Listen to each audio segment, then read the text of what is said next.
Okay, well, I'd like to welcome everybody, and for all of you out there watching us on the live stream, welcome. Kind of excited to be part of this first ever virtual regular board meeting. I'd like to call to order the April 16th, 2020 regular meeting of the Marysville Board of Education. Can I have a roll call, please? Mr. Luke? Here. Ms. Savage? Here. Ms. Powers? Here. Mr. Smith? Here. Ms. Devine?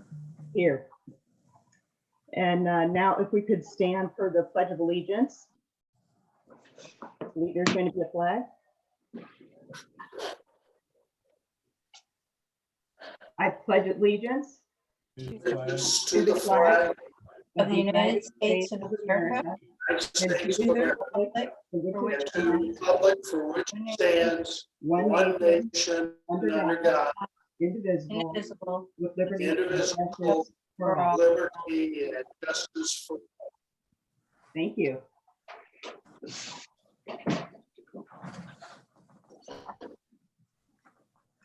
Okay, and before we move on to the next item, I really just wanted to take a minute to thank all of our district employees, our students, their families, our community partners, our volunteers, all those who are working on the front lines during this pandemic.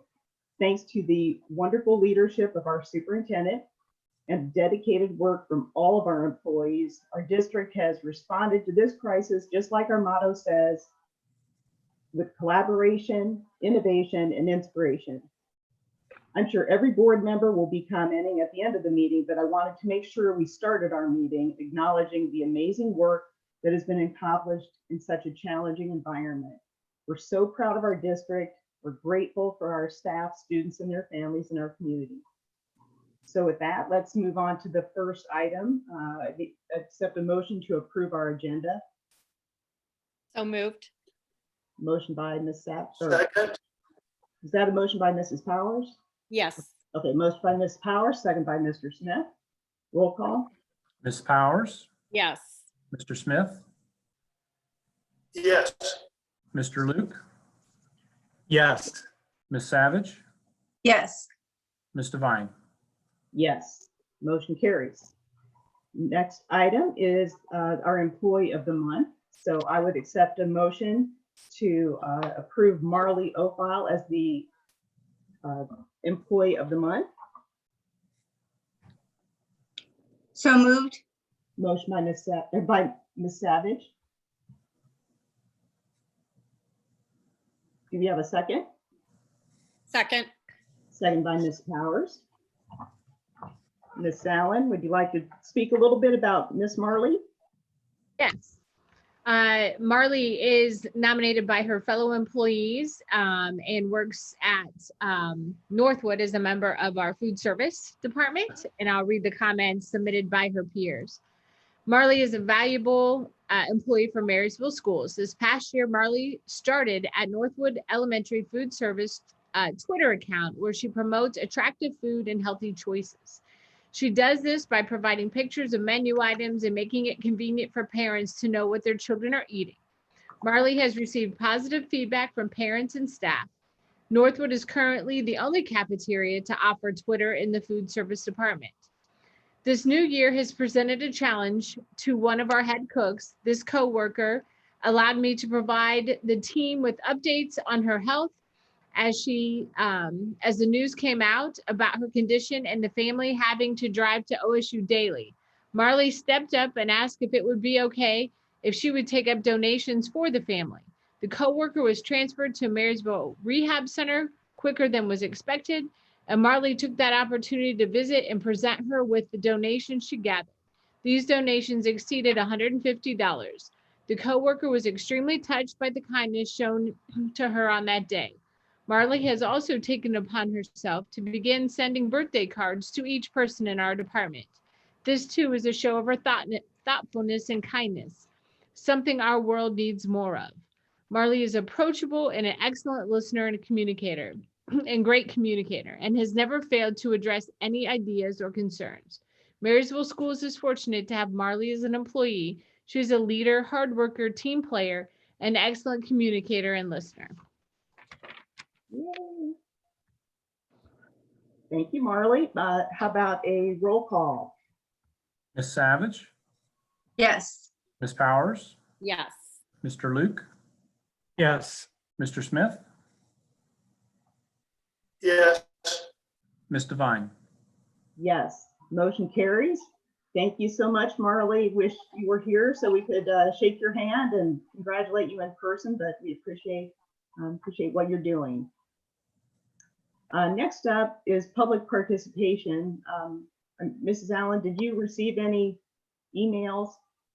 We did not. We had the form posted and mail and sent it out on various locations as well as posted on our website, and we did not receive any public participation. Okay, so just so anybody who does happen to be watching this, normally in our meetings, we do allow people up to 3 minutes to address the board. And so now with this virtual meeting, our solution was to ask people to send any comments as an email. So if we would continue to have meetings virtually, just so that you are aware of that. And in the meantime, if there's ever any concerns or comments, all of our email addresses are available on the district website. Next up. It's really not an email, it's a form. So you can just log in and type Right. directly on there. You don't even have to have email addresses and they will come to me. Right. It's pretty simple. Yeah, thank you. Mhm. Okay, next on our agenda, do we have a High Point report, Ms. Savage? Yes, we do. First thing, High Point is of course closed down, just like Marysville schools are. First thing is that they have a medical program at their location also, as well as the Marysville location. And they donated all of their PPE between Champaign, Logan, and Union County EMS facilities. They've also donated all of their training beds to Mary Rattan Hospital to be able to prepare for any sort of surge in illness. They're continuing their activity during the shutdown on the construction activities, which will be ongoing for the next several years.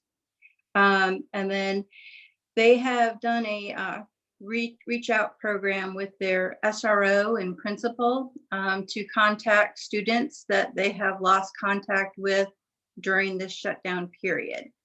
So they're actually going and making home visits to anyone that the teachers have not been able to make contact with since school has shut down.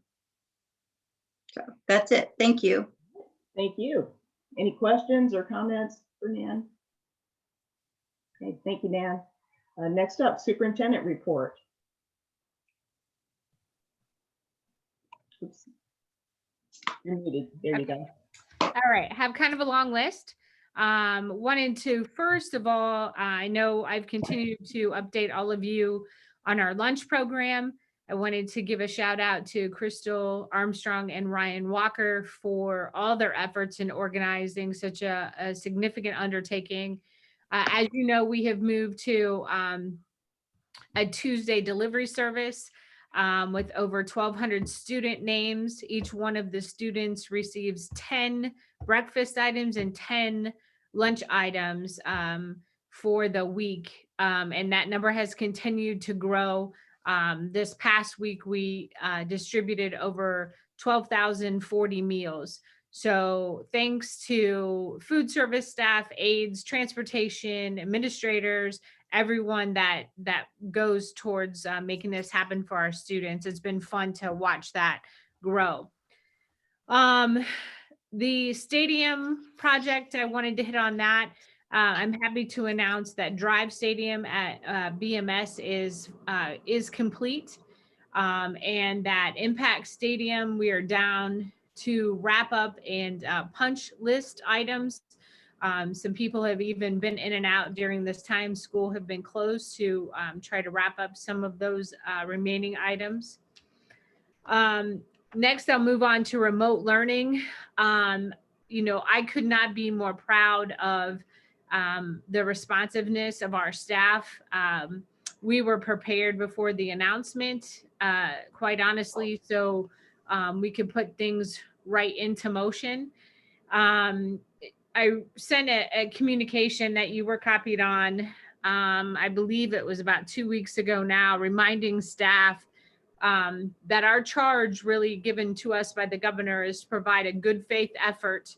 It's never going to replace what happens with our staff for 6 hours a day or 7 hours a day that students are in session, but a reasonable attempt at providing different activities to engage the mind of kids during this time.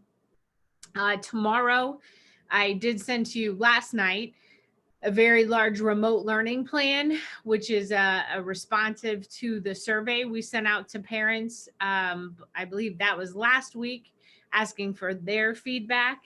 That plan will be going out. K6 looks a little bit different than 712 in terms of the grading portion of that. And that will be communicated tomorrow as well. So that remote learning plan, what I love most about that is it also includes some mental health pieces and things that parents can do with students to, you know, it doesn't have to be an educational exercise. The parent survey that led into help forming that, we heard from 693 families, which is 2,000, represents 2,960 students. And really, they were able to give feedback on a scale from 1 to 5. In general terms, tech challenges were limited. 22% said they had them sometimes, and 16% said that they were an ongoing issue, while 62% recorded no tech challenges. 95% of the parents reported that they had contact from staff that met their expectations. So I thought that was great. 63% of the parents liked the online offline balance that's currently taking place with in terms of work and workload. And 92% of the families reported that staff had reached out about the well-being of their child. So I thought those were pretty good indicators of what we were doing. Some of the questions that came up around online and offline learning, you can see that reflected in our remote learning plan that I shared with you last evening. Hotspots are still an issue for us. We ordered hotspots really before the surge hit, and we still don't have those in. We have provided what I would call drive-up hotspot connectivity in several of the parking lots in our building, or of our buildings. We also have made parents and families aware of different public places like Partners Park, the libraries that also offer that. Issues that have come up around internet connectivity have been quite a bit around data packages. People have internet access, but they're when we're sending a lot of videos and content in that way, they're running out of their package. So we've asked teachers to consider that in their delivery as well. I did have one of you ask about travel. All of our trips have been postponed at this point. So I think the last one really pending before we went out was the trip to Japan. So that has been postponed. Let's see, we are,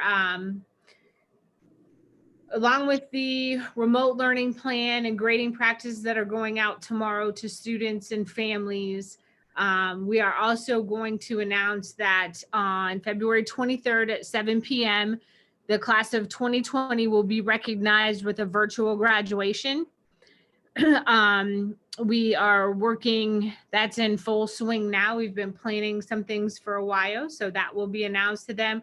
We still do plan to host some kind of gathering when it's permissible. One of the things that we struggle with is we don't know when that'll be permissible. So we feel as if we owe them a ceremony that is their night, even if it's just virtual.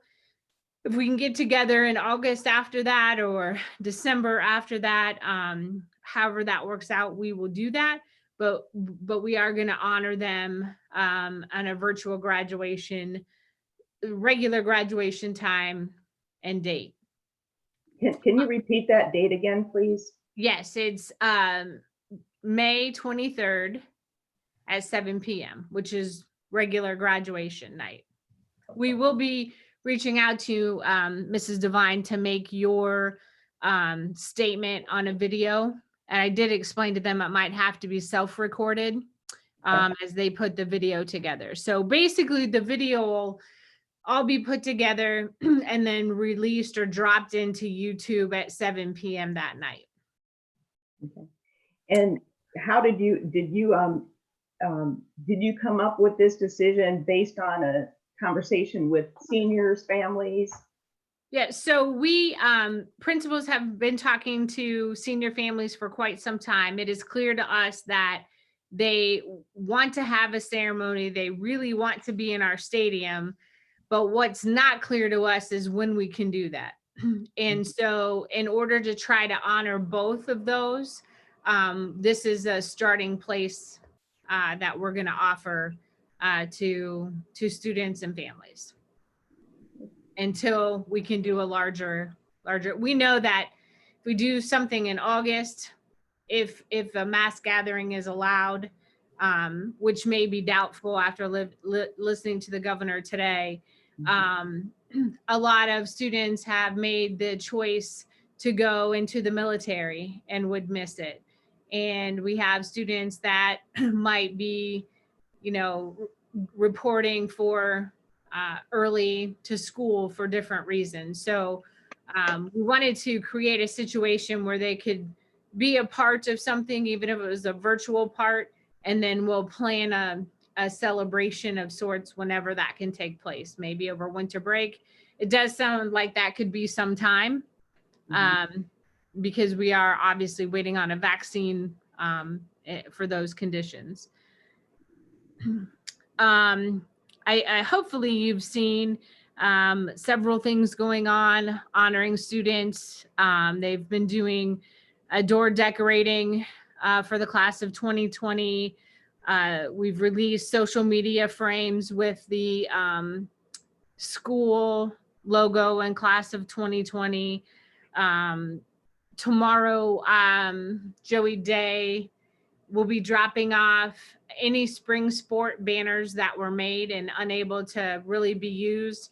And the city is going to display them uptown for us. Great. So we're trying to do as much as we can to honor those students and the work and the time they've given to Marysville as well. So those things are underway. Diane, Yes.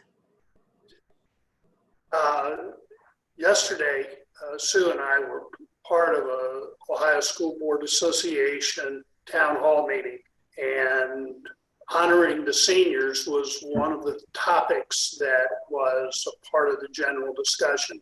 And it seems as if most of the schools, Sue, if I'm inaccurate on this, please let me know, but it seemed like most of the schools were trying to figure out how to handle graduation, and a significant number of them that talked about it were going to do exactly what you have said, and that is to do a virtual presentation of some kind, try and honor the seniors at this time, and then plan to try to do something in person when that was available. So I really appreciate all the work. I know it's going to be a significant challenge, but I agree with what your approach is, in that this is the time that we need to try and honor all of the seniors.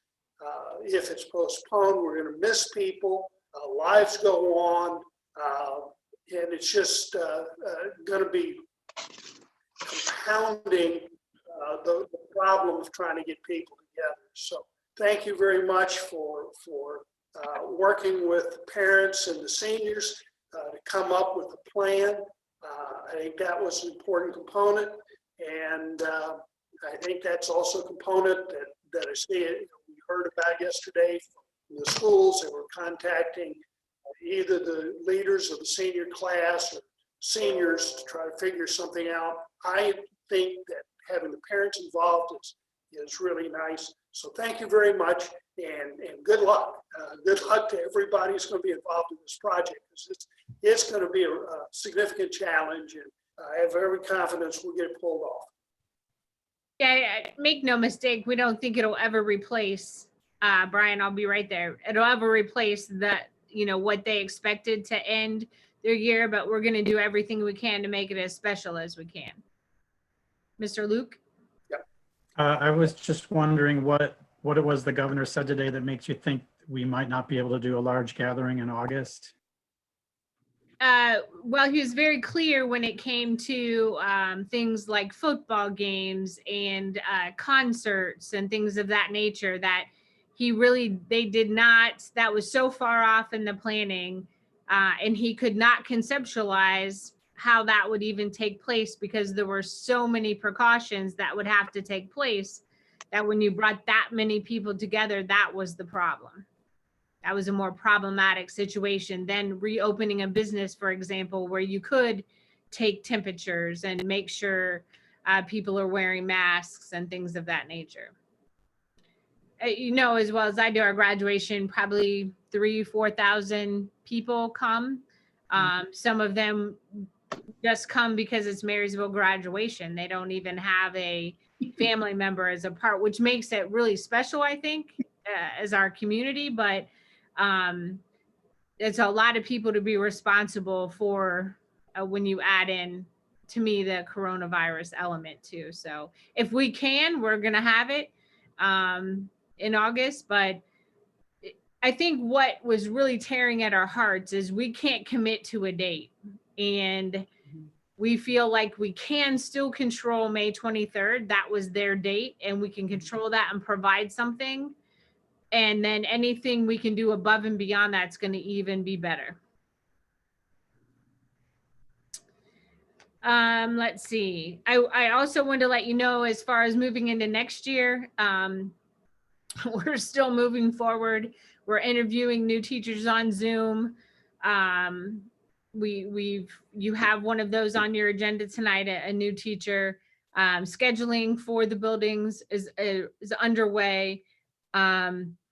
Let's say we come back to school May 4th. We've started preparations for what that looks like, as far as masks and how do we keep kids 6 feet apart, and what does lunch look like. And we've started those conversations. If we were not to come back May 4th, we feel like a lot of that work will transfer to August.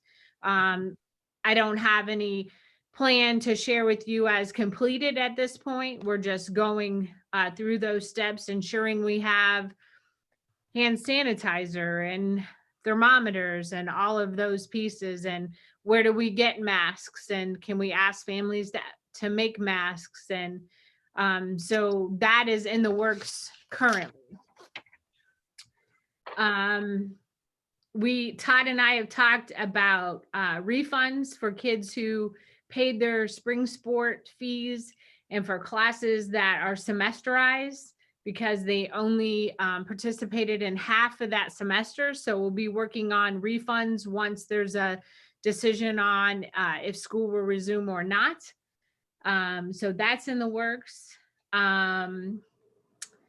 Also, in preparation for next year, by this time we would have already started the process of intra-district transfers and paperwork and et cetera. That's all been pushed off till the end of April. And will all be done electronically. So we are sending out communication on that at the end of April. It will be a time-stamped form. What we are finding with our parents, even though I talked about internet access, most of them have access through a phone as opposed to internet plan. So we'll be moving open enrollment and that online to an online process, open enrollment and transfers. Let's see. I was also asked how many staff we had impacted or would not be receiving pay since this has happened. For us, because our workers are contracted, we only have 19 employees that are not being paid. So 14 food service support is what they're called. They only work 3 hours a day. And they're considered as needed employees, as well as 5 crossing guards. Everyone else should be receiving a paycheck from us still. I'd also like to thank Nate Andrews publicly. Nate took an idea that I shoved his direction through someone in the community. We're making straps on a 3D printer that helped the medical field. So we've delivered to Memorial, as well as other companies that are requiring the face mask to be worn. It attaches to the elastic on the side so that you don't have to keep putting it behind your ears. And Memorial has been very appreciative of those. So I want to thank Nate for his leadership and willingness to come in and do those, and Kenny for helping facilitate that, I guess. Girls basketball coach, we're down to 3 finalists in the girls basketball coach process. There's a community committee meeting through Zoom to interview those 3 finalists, April 20th, 21st, and 22nd. So those are in the works.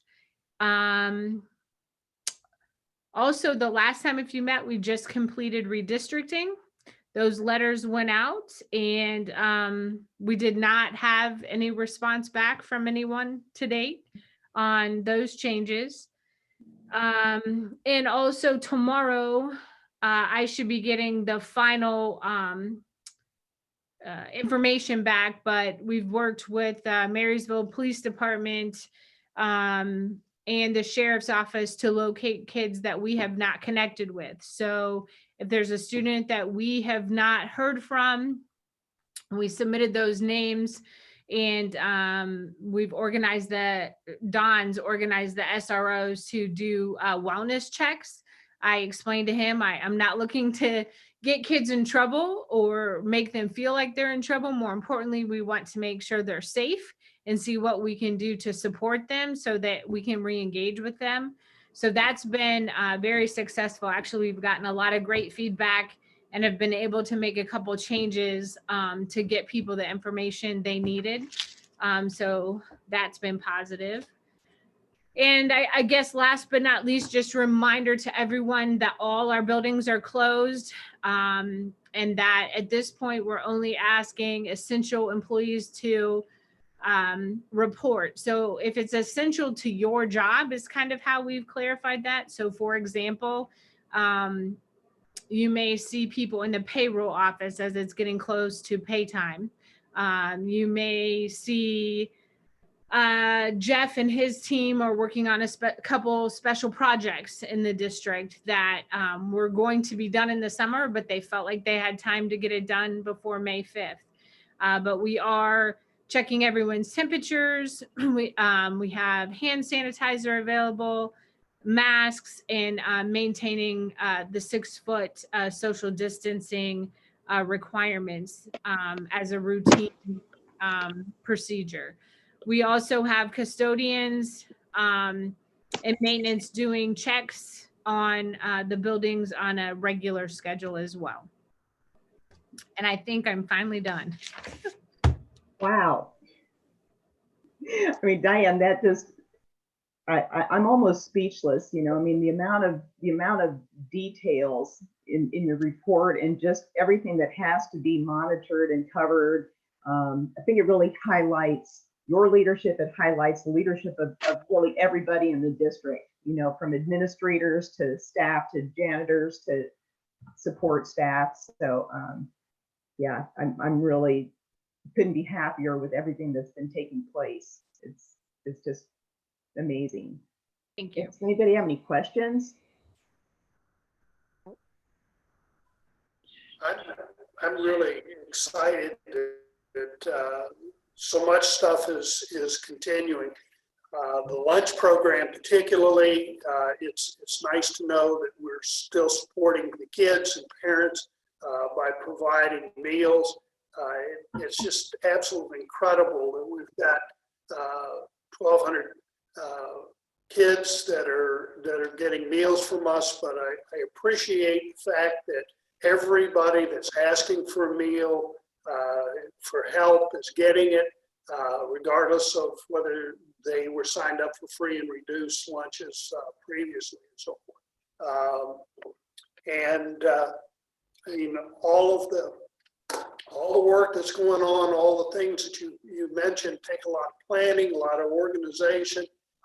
And I know you and all the people that you work with are just going above and beyond, and really appreciate that. Thank you. I really appreciate everything that you're doing to make the senior year of these graduating special. It's a very difficult situation for them and their families, I'm sure. So appreciate everything the principals and the staff and administration as a whole are doing to make it special for them. There's a couple of surprises too I'm not going to share because I want the kids to be surprised when they happen. So keep your eye out for those. Awesome. Diana, I had a question. How much of the guidance about what we count as safe and how to make it safe is coming from the state, and how much of it is left to us as a district? So I would start with, obviously, we always follow whatever the recommendations are from the health department. So all of those pieces.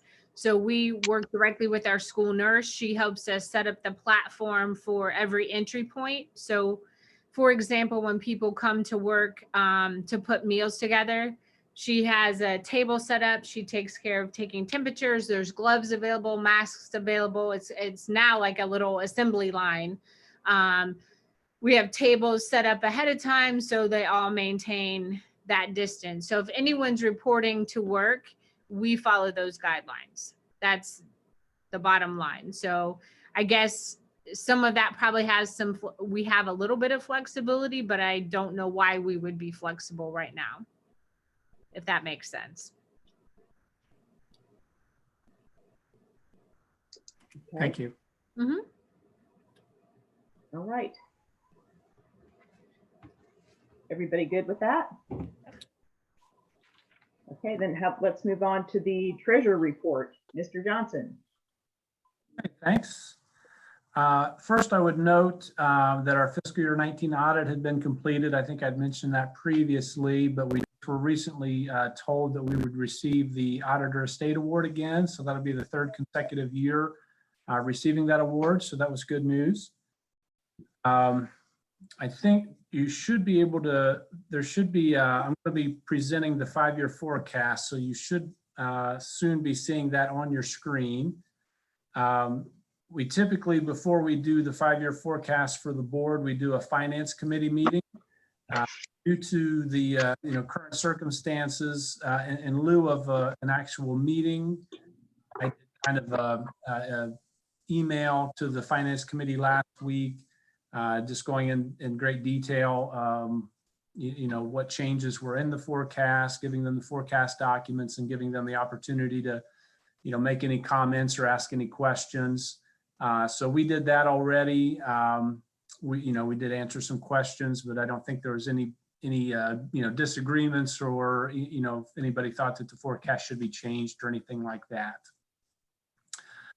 So thanks to Billy, looks like we have the 5-year forecast presentation behind you. So we can go to the next slide there. So that first slide is the one we usually like to look at. It shows our revenues versus expenditures. While there were changes, at the same time, this is going to look pretty similar to what you saw last November. There were some minor changes to, I guess I should say significant changes to revenue as we'll talk about it on a future slide. But at the same time, the overall trajectory of the revenue, only changed slightly. And expenditures, nothing real significant there. We actually had some decent savings in the current year that I'll talk about again in a future slide. But overall trajectory of expenditures didn't change a lot. And then the green line showing our ending cash balance, while it did trend down some due to some of the revenue changes I put in place, you can see we're still showing positive throughout each year of the forecast. So still a very strong and stable forecast right now. And go to the next slide. This is the slide that looks at our cash balance policy, the board approved policy. And again, as I showed the orange dashed line shows our ending cash balance being positive throughout the forecast. So that meets one guideline of our ending cash balance policy. The other part of that policy is having expenditures not exceed revenue by more than 1% in fiscal year end. So we're going to have that in fiscal year 22. We would start to have expenditures exceeding revenue, which means we're going to start eating into our cash balance, eating into our cash reserve. So it's not surprising that that's going to be happening, but it shows there we've got a strong enough reserve to take us through the forecast, but at some point that would indicate we're going to have to be looking at a levy most likely. And we'll talk a little more about that as well. We can go on to the next slide. Feel free to jump in if you have any questions on a slide. So this slide looks at our revenue sources for fiscal year 20. We were pretty much spot on with our projections for this current year. Really, the only difference was in our public utility personal property taxes. That's taxes paid by the public utilities like AEP or utility lines, those kinds of things. We were down by about $250,000. We're still looking into why that's down because our values went up. So there's not really any reason that the revenue would have went down. So we're still trying to find out if that was just some delinquencies or what, if that's something that should be coming back, or if we actually need to change the forecast. So that was really the only change in current year revenue.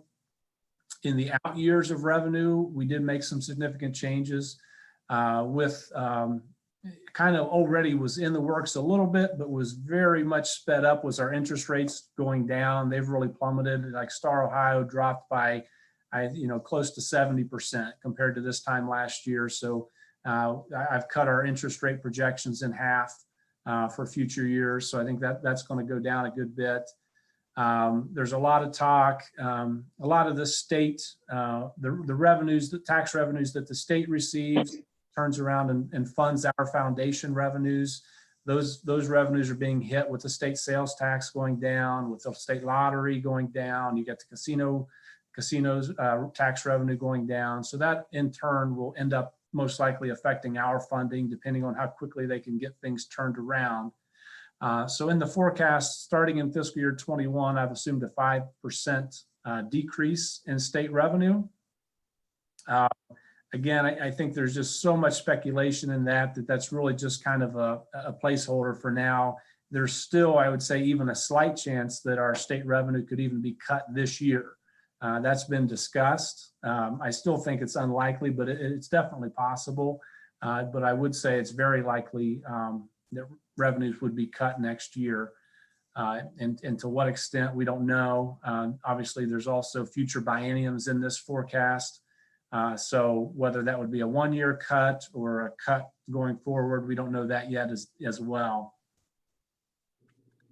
As you can see, our state and local sources are still relatively even. State sources are 51%.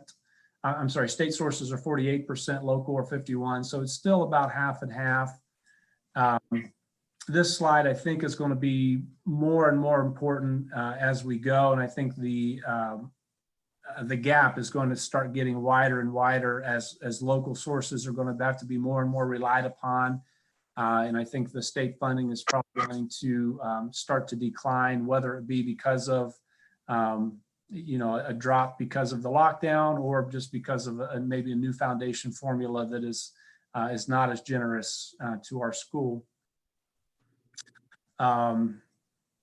Also note in here that our phase out of the tangible personal property reimbursements is going on. So not only are we looking at decrease in state foundation funding, already in place was the phase out of the TPP. We're looking at a drop of a couple $1 million each year throughout the forecast. So that's, very significant. The next slide shows our valuations. There were some good news this year when we received our new values for 2019 based on the reappraisal. Originally, back in November, we were projecting 7.2%. That actually ended up at 9.4% increase. A couple ways this impacts the district. So if you look on there, the class 1 total would be the fourth column over in blue. You'll see the very significant increase in class 1, about $80 million. A couple points along that line. One, this doesn't lead to even though it's a 10% increase in valuation, that doesn't mean that everybody's tax bill goes up by 10%. As the values go up, the effective millage rolls down, so that we collect about the same amount of revenue and a person would pay about the same amount of taxes. Although this does lead to some increase in revenue due to our inside millage, as well as some of that value is based on new construction. So there's a little bit of increased revenue based on that as well. And as we talk about the uncertainty going forward, whether this, temporary lockdown could, push us into a major recession. Obviously there's talk about that something like that could end up impacting property values. The good news with that, and partly why this is good news of our valuation going up, is that the effective millage works in reverse. So if valuations were to start to go down, effective millage actually would roll back up, so that again we would collect about the same amount of revenue. If you want to look at the doom and gloom, the scenario though would be if the finances got so bad where you started having a lot of delinquencies, that kind of thing, that would obviously have a negative impact on our collections. The next column over, the kind of, pinkish column, class 2, that's commercial. And you see there, we actually had a decrease in valuation, our commercial valuations. We went from 168 million down to 165. I wouldn't say that had a really large impact yet. I think we did lose a little bit of revenue because of that. But if that trend continues, that revenue loss would get significant. And again, it goes back to that whole effective millage issue. We've got one levy where we've actually, on the commercial side, we're actually already rolled up to the voted millage. So any loss in value would actually just lead to a bigger loss in revenues. And there are two or three other levies where we're just within decimals of rolling up to the full voted millage. So something we definitely will be keeping an eye on. If commercial values were to continue to go down, then we would definitely start losing significant revenue. And again, there in the purple shows our PUP valuations that I already talked about. Next, I'm Quick sorry. question, Todd. Yeah. Do you have a feeling on why that commercial valuation went down? A couple things would be, one, I think just a person would just look at Marysville and say that doesn't make sense, just because there is, a lot of businesses going in and things happening right now. The majority of new businesses I think that you'll see are going to be in a TIF area. So that does not help our valuation. Those TIF values, that's a whole separate class. Does not help our commercial values. And then the other issue would be in, I guess I would say challenges to commercial value through the BOR. So that's something that we look at each year, making sure that any of those requests to reduce values are, I guess, legitimate and backed by, data and a legitimate appraisal. Thank you. Yep. So our next slide talks about our expenditures. As I noted, in fiscal year 20, there were some decreases in expenditures. And actually, since I sent you the forecast originally, I've made one change already because I could change something every day based on new information. But this one was significant enough to include. The biggest savings in the forecast this year for fiscal 20 is on the benefits line. We had received a refund from the BWC of about $160,000. We received a $60,000 dental insurance premium holiday. Also, our health insurance premiums were lower than anticipated. But the item that we actually just found out about this week is that the BWC is going to be doing an additional premium refund, and it should be hitting either later this month, if not early in May. And that's going to be an additional $164,000 or so for the district. So I've included that in the forecast as well. So that's the most significant line where we're saving funds. We are going to be saving some money in supplies this current year. We were already trending under budget. I think the lockdown's only going to increase what that looks like with savings. And overall, just looking at the lockdown, there will be some savings due to that. You would look at bus fuel. Obviously we're not transporting students right now, so there'll be savings there, probably in the 5 digits. We're going to be saving significant revenue on significant expenses on utilities with the buildings being closed. The bills that we just paid were for March, so there really wasn't much savings to be had there. If you would have compared to last year, part of the week that we were shut down in March would have already been spring break anyway. So not a lot of savings there so far, but obviously April will bring some significant savings. And then also there's going to be savings in supplies, as staff and students aren't in using copiers and copy paper and those kinds of things. I would project, if assuming that we're shut down the rest of the school year, that all those savings, could, get into the low 6 figures, $150,000, maybe somewhere around that range, if we're closed down for the rest of May as well. In the out years of the forecast, I really didn't make any significant changes. The only real change was to kind of decrease the trend of the benefits expenditures based on current year. So that did go down some, but otherwise I didn't change any of those other assumptions. So the next slide, just kind of looking at the big picture of the forecast. I'll start off with kind of the doom and gloom bullet points. As I mentioned, there's a lot of uncertainty with the state revenue. So we're looking at each week, just talking and finding out, what changes might be coming next. Like I said, I really don't anticipate we'll have cuts this year, but it is still possible. But we'll wait and see, what that looks like for fiscal year 21, fiscal year 22 and 23. That's a separate biennium. So that's anybody's guess. And then also in the forecast is fiscal year 24, which is again, another biennium after that. The second bullet point there, federal funding. I think it's likely that our federal funding would be cut next year as well.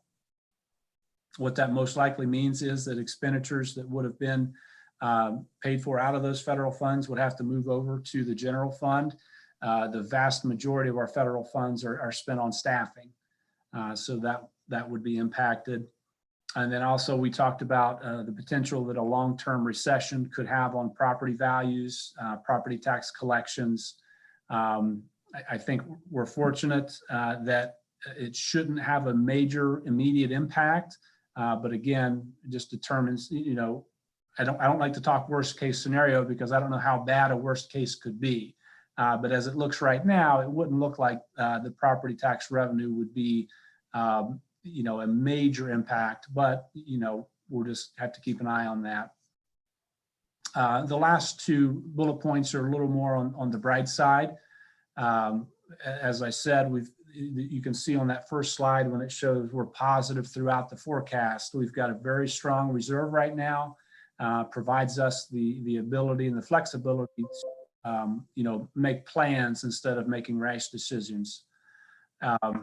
And also just noting that our last new money levy was passed back in 2008. So we're already at 12 years since our last new money levy. For the last couple of years, we've been saying we're looking at most likely 2023 for that next levy. The current forecast, that doesn't change. We'd still be looking at that year, 2023, which is 15 years. You know, if the state funding would go down much more significantly, that number could be pushed up. You know, it would have to be pretty significant cut for that to go up, you know, push that number up to 2022.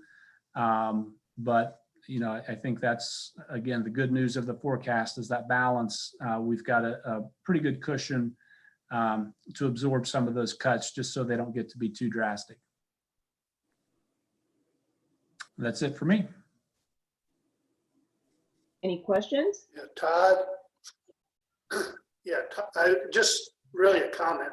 I know on the email that went out to the financial committee, comment that I think was pretty common, all of the responses was that, as you've pointed out, we're in a good cash situation at this point, which helps to provide us some time if things begin to change. There was nothing immediate. And the only concern, as I read the emails, the only concerns were things which we don't have an answer for. You know, what's going to happen in the future, what the legislature might do, those kinds of things. And so thank you very much for the report. It's nice to be in the financial situation we're in. And again, feeling confident about our financial future. Yeah, I agree. And, you know, because a lot of people who have talked about the recession, you know, I think most analysts projected that, you know, if there is a recession that, you know, things would start looking better by, you know, 2022. Well, that's the great news of our forecast is, you know, we should be pretty good to be able to weather any storm that a recession would bring. I know one of the other comments that was sent in by one of the members of the Finance Committee was just kind of asking about the impact of TIF revenues and you know, whether that's going to impact any of our maintenance projects, things like that. I thought you had a nice response to that. If you want to just talk a little bit about that. Really, the TIF revenue would impact our permanent improvement fund more than anything. You know, there is some of that money that is hitting our general fund, but if it were to decrease, that's most likely going to hit our permanent improvement fund. We've got some projects where we've already bid for, like, for instance, some paving and a roofing project. So the projects that were already planned for this coming summer are already partway, you know, or either started or the planning process is pretty far down the road. Money is already in place for those projects to happen. So if we did have a significant cut in TIF funding or something like that, we would probably look at next summer's projects, summer of 2021. We could make adjustments to those projects at that time to be able to stabilize the fund. Thank you. Any other questions or comments? Oh. Okay. My report, we actually had a community coffee on May 14th, which feels like it was about a year ago. We did, Mr. Smith and I attended that. We did use social distancing and nobody showed up for the coffee, but we did have a server who sat down and talked to us and really about her concern about students' social, emotional well-being while schools are closed. And we encouraged her, and really anybody who's listening to this today, if you have any concerns about students, you can always reach out to our building principals, to the board office. Our staff, as you heard, is checking on kids. There's lots of resources out there. So we just encourage you to reach out if you have any concerns. Our copies are obviously on hold right now. We also had a work session on March 2nd to review our work plan and to discuss agenda and presentation topics. Since then, Mr. Luke and I have spoken a little bit about one of our action steps, 4C4. You should have received an email this morning with some guidelines. And I just thought if anybody has any questions about that right now, if not, I think our plan is to move forward with that and hopefully have that action item completed here pretty soon. Any questions about that? I appreciate your help with this, or your guidance, or your leadership, Mr. Luke. How's that? On student achievement, there are just so many creative things going on right now. It's amazing. For my report, I shared some links that were sent from Kim Miller-Smith. She sent a link that had the webinar about House Bill 197. You know, that's something that as board members, we need to be keeping up to date with all of the changes in legislation that are impacting education. So if you haven't had a chance to watch that, I encourage you to do that. Let's see. I also like to share that we had 5 high school students and 1 Marysville alumni participate virtually in the JASCO speech contest on April 5th. And that JASCO is the Japanese American Society of Central Ohio, and they sponsor a speech contest. I'm not sure how many years they've done it, but 2 of our 5 students placed, earning 2nd and 3rd place awards. So congratulations to them. And if you're interested, there is a YouTube video of the entire contest. I think it's about 5 hours long, but if you'd like to hear some pretty amazing Japanese speakers, you can tune into that. Also, as Mr. Smith had said, several of us have attended some virtual town hall meetings hosted by Ohio School Boards Association. They're really a great way to share ideas, hear how others are responding to the crisis. Some of the topics included the role that the board plays during the crisis. And for that, they were just saying how important it is to let your superintendent lead the charge, be there to support them, and assure our community that we're still meeting and serving as board members. Also talked about, let's see, ways to identify child abuse or neglect. So again, I just love the fact that if teachers are having a hard time connecting with people, we're having somebody go and double check on them just to make sure everybody's safe, or make sure that they've got some issues that we can address them.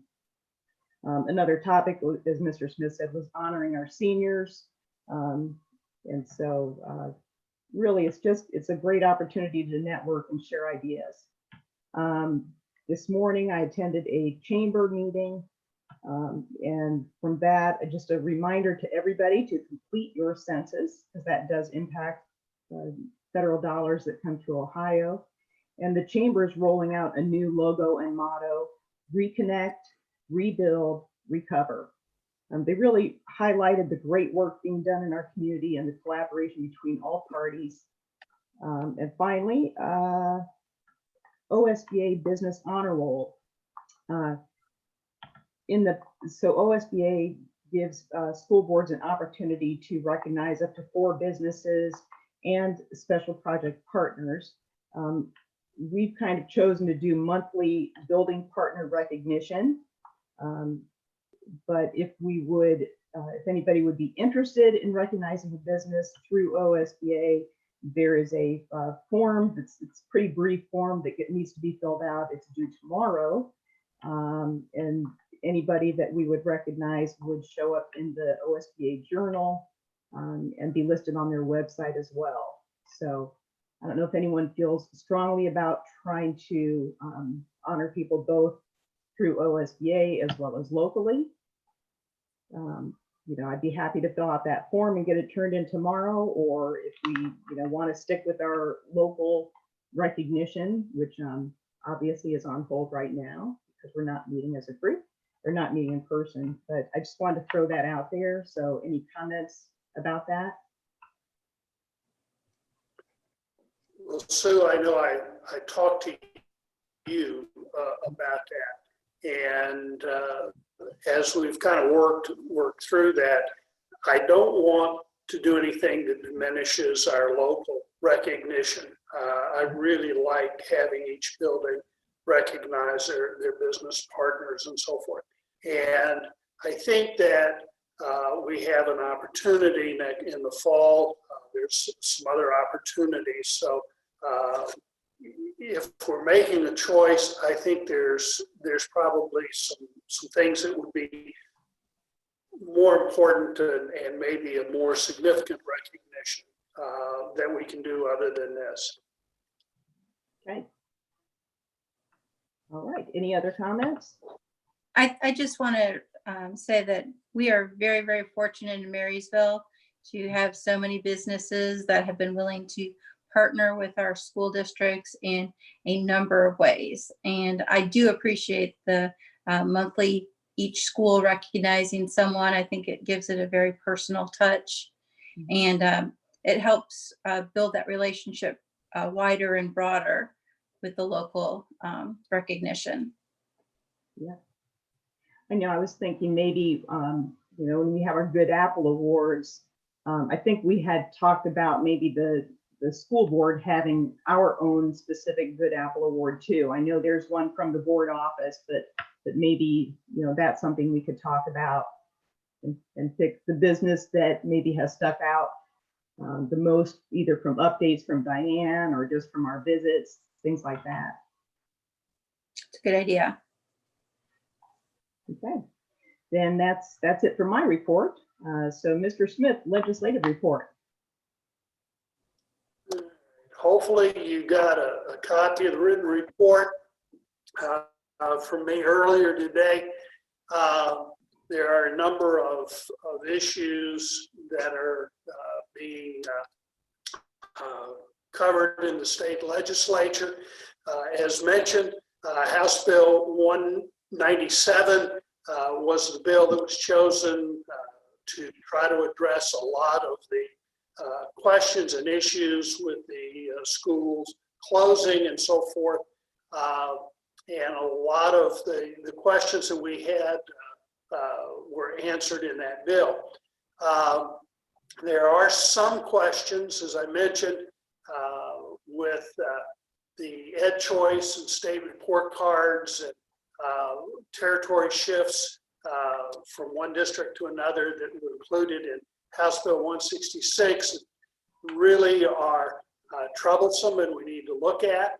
I provided in the written report some letters, emails that were sent to Congressman Jordan, to Senator Burke and Representative Richardson, addressing funding on both the local and the state level. I'm encouraging particularly Representative Richardson to push forward with House or Senate Bill 134, which is school bus safety. It's a significant problem. We have just about every day someone passing a stopped school bus, and this hopefully would provide some additional safety for the kids in that respect. The other thing that's been a focus is the territory transfer from one district to another. It got stuck in at last minute in House Bill 166, and it's still sitting there. And I gave you a copy of an email that I sent to our state legislators outlining some of the issues and problems with it. And I hope to be able to speak to Representative Richardson about this. I've got a call into her and we haven't been able to make connections yet. So, and that's my report.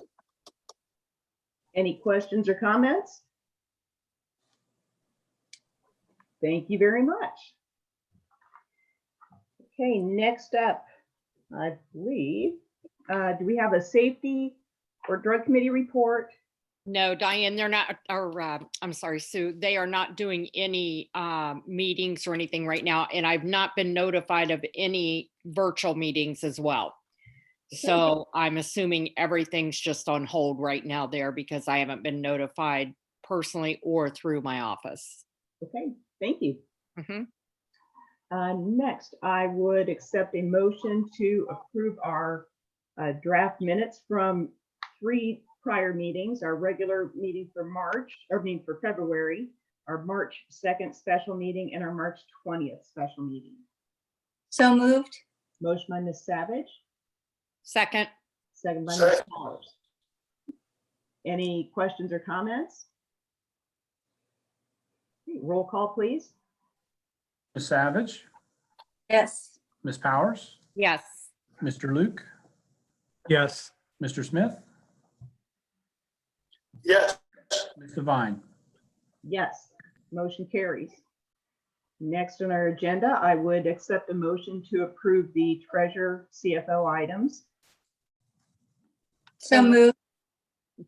Motion by Mrs. Powers, Second. second by Ms. Savage. Any comments, Mr. Johnson?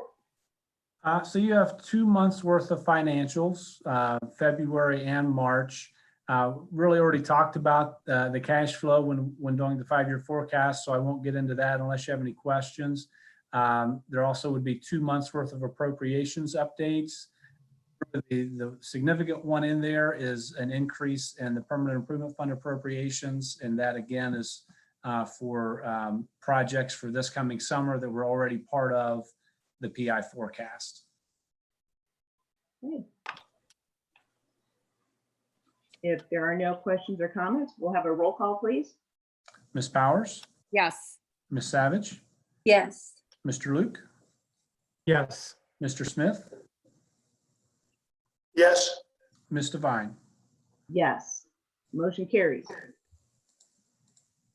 All right, next we have some Board of Education items. I would accept a motion to approve. We have, well, remember if we were going to do this all together as one. Let's just do one motion for all of them, if that's all right. A motion to approve all of these Board of Education items. so moved. Motion by Mr. Smith, Second. second by Ms. Savage. So in here we have some resolutions relating to COVID-19. The first one is giving authority to our superintendent and treasurer to take necessary actions during the closure of our schools. The second one is the resolution for our an extension of our remote learning plan. The third one is a resolution to amend the MEA bargaining member evaluation process. And then the last item on there is an amendment to our superintendent's contract. And that one is simply taking out a word Ohio from, let me get a copy right here. If she's going to have some further training, we reimburse her tuition costs for training up to 6 semester hours within 1 academic year, and her original contract said that it had to be in an Ohio accredited institution of higher learning, and we're simply taking out the word Ohio. So just, it has to be earned at an accredited institution of higher learning. Diane, did you want to make any comments about any of those other resolutions?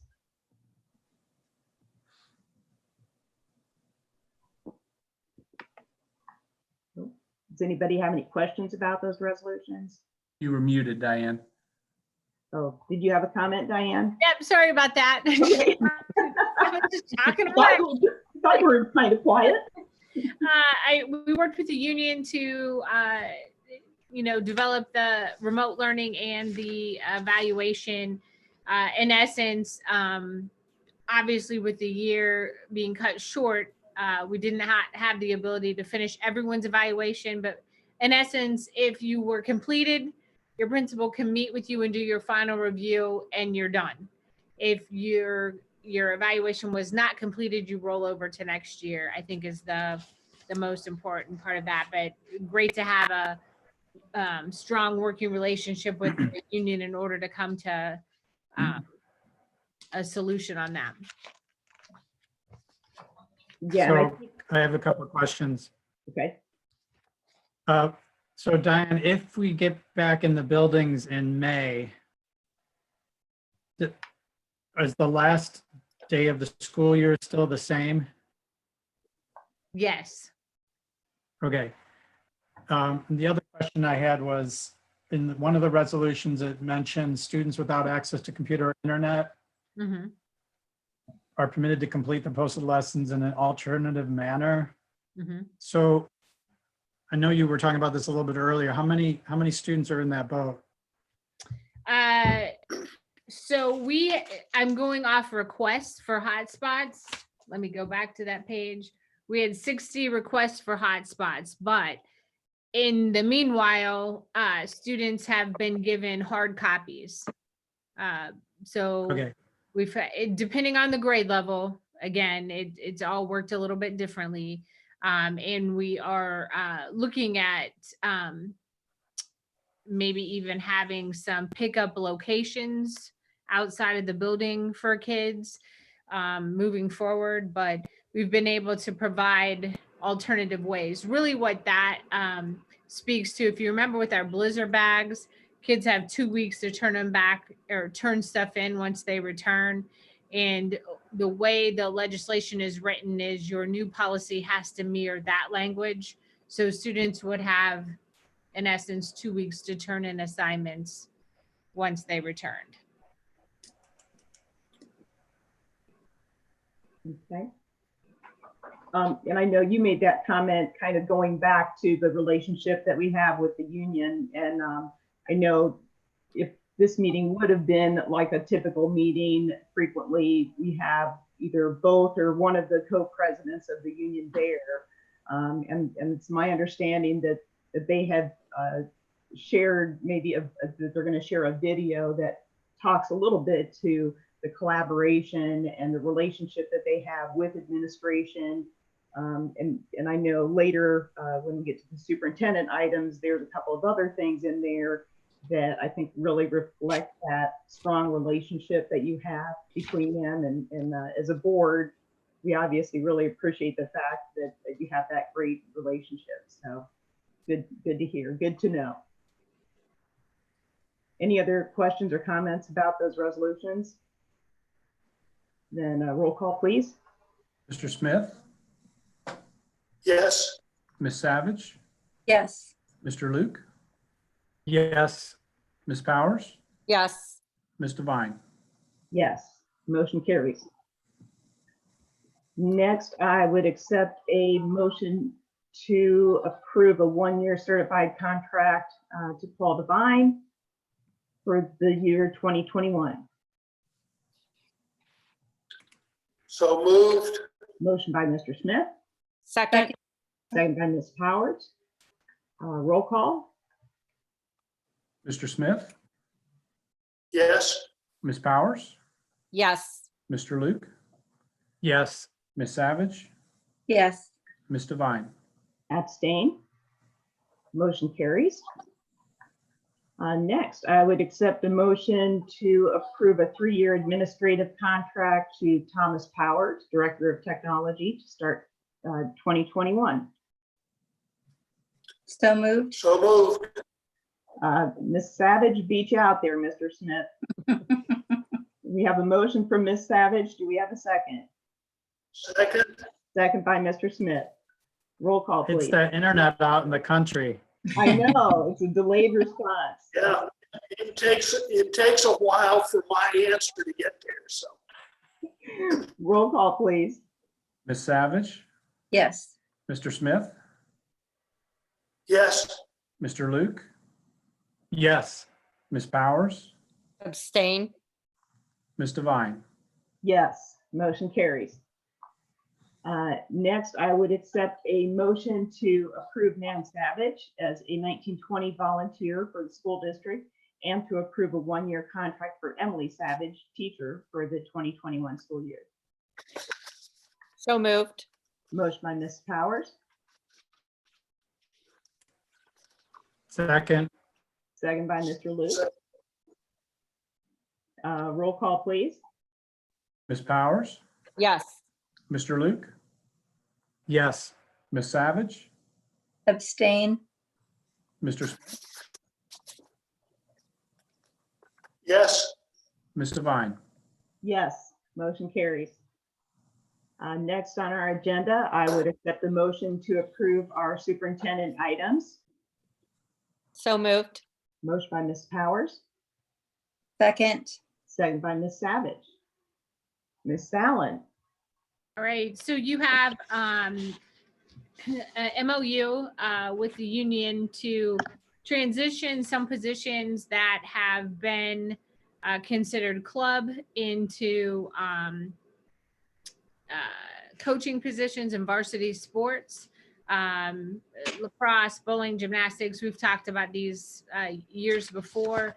Also, the salary schedule, where the recommendation is to place those position in the existing MEA salary schedule. Those items are in there.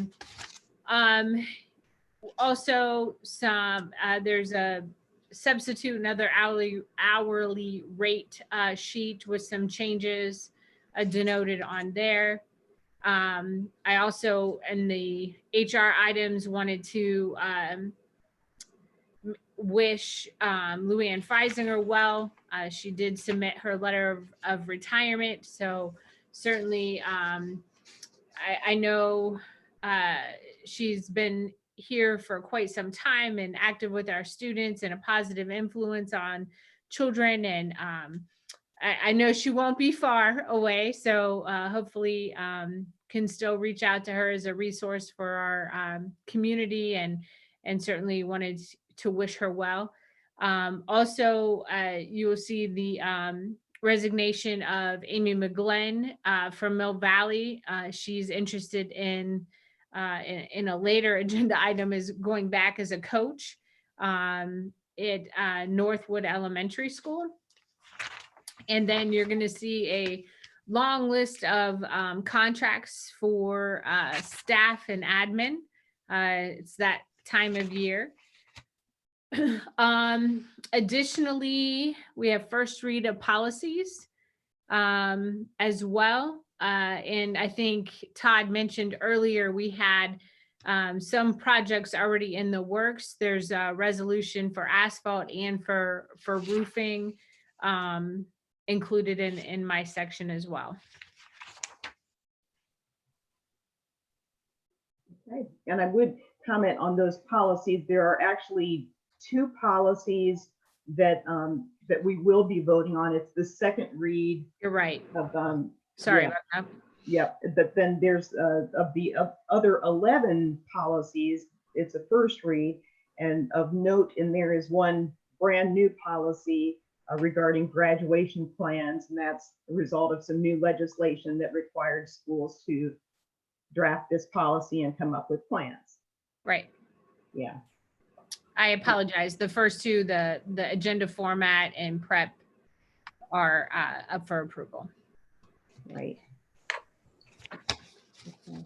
and also like to mention one of the policies is up for first read on student absences and excuses. Policies in the past tended to treat all absences in the same way. There's some recent changes in language that are recommended where absences are going to be split into medical absences and non-medical absences, which I think makes a lot of sense. I agree. And I also want to a shout out to Luann Freisinger too.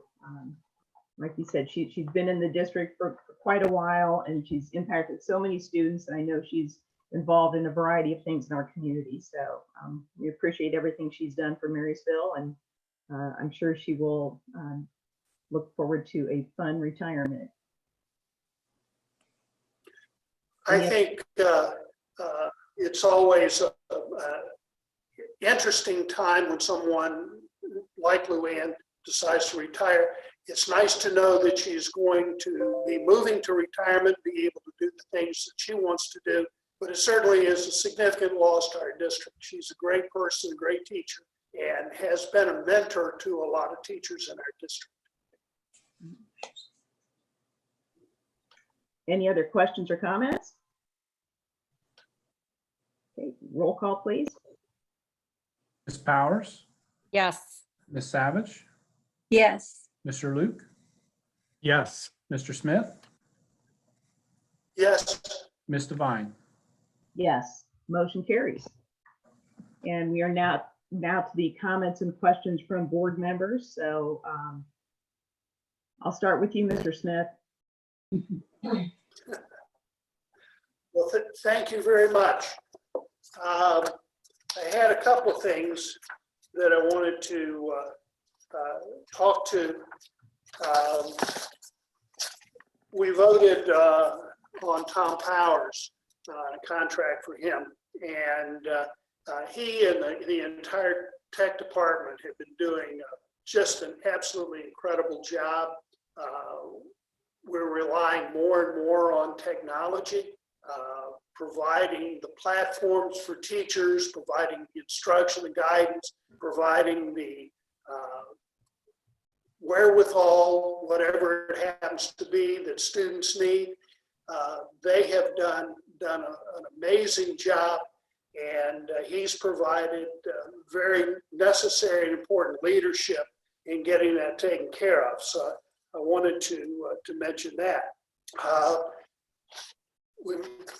This was mentioned, the remote learning experience document that's going to be going out. I really think this is a great document. I was very pleased that there's a lot of identification of the terms that are used, providing definitions so that everybody has a chance to be on the same page. Also with remote learning and things in the board notes from the schools, there were a couple of things that as I was going through all of those that I thought were important to note. At Creekview, we learned that in terms of the social studies writing piece that they went out, they were going to be talking about using corn as an energy source and writing about that. And they've had to make some adaptations, and they're looking at trying to figure out how to take this writing experience and apply it on a more extended basis. Tri-Academy, the seniors in that building we're doing a legacy capstone where they're going to be doing something that they will leave at Tri-Academy, a part of themselves, to go work with the community, work with the staff there, come up with some idea that will allow them to leave their mark at that school. And I think that's fantastic.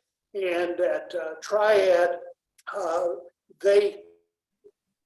this is maybe what kind of prompted my thinking a little bit. They offered a shout out to Tom and the tech department for all the things that they've done. The Raymond area is really dependent on technology, which may not be as easily accessed as that in Marysville or closer to Marysville. And they're really working hard as they can to try to make sure that all the families have the service as best as we can do. And I know we'll continue to work to try to improve on everything we're doing. So, thank you. All right, Mr. Luke, comments? Well, I'm just impressed that, you know, we're in a place that none of us have been through this before. And And yet we're continuing our mission, which is that every child and student in the district gets the best possible education we can deliver. So I'm really impressed and thankful for the way that our administration and staff have jumped in. One of the words in our motto is innovate, and that's what we're doing. We're finding ways to continue educating through this. But I also wanted to thank the parents, because I know a lot of this has fallen on them. You know, they're used to their kids being at school every day. Now their kids are with them, possibly asking them questions about their subject matter or whatever. So I'm also very appreciative of what all the parents in the district are going through, and I'm with you, and I'm supportive of you. We'll get through this and we'll come out better on the other side. Thank you. Ms. Powers. I just like to say to Diane and every one of our staff members out there, thank you. Everyone has joined together, is doing a wonderful job. I couldn't be more proud to be in Marysville, and even on Facebook, when you go in and you see all the comments and everything that the kids' front doors, the teachers having challenges, the kids having challenges, that talks great deal about our community and how we are as one. So proud to be a Monarch and proud of our entire team and our schools. Thank you. Ms. Savage. Innovate, collaborate, and inspire are our mottos. And I want to thank the teaching staff for everything that they have done. They have turned on a dime and basically turned around the way that they teach their students. Thank you for building relationships with students, and the teachers and staff for paying attention to social emotional wellness of the kids. And thank you to the parents, because Brian is correct. A lot of this has fallen onto the hands of the parents to take care of and manage. And we're all thankful for the community. Thank you. Mr. Johnson, do you have any comments? Yeah, I would just note, just thank my office staff, because obviously this is kind of a different situation for them as well. So they're doing a great job. Everybody's getting paid, and things are still being, vendors are being paid, employees are being paid. So they're doing a great job in a challenging time. We even had a young lady who recently started with us, probably no more than a couple weeks before the lockdown, which is obviously, this would be prime time for her to be, being mentored in the office, but she's really taken it upon herself to learn things on her own, as well as, doing things remotely and things like that. So everything's going well here. Great. Ms. Fallon.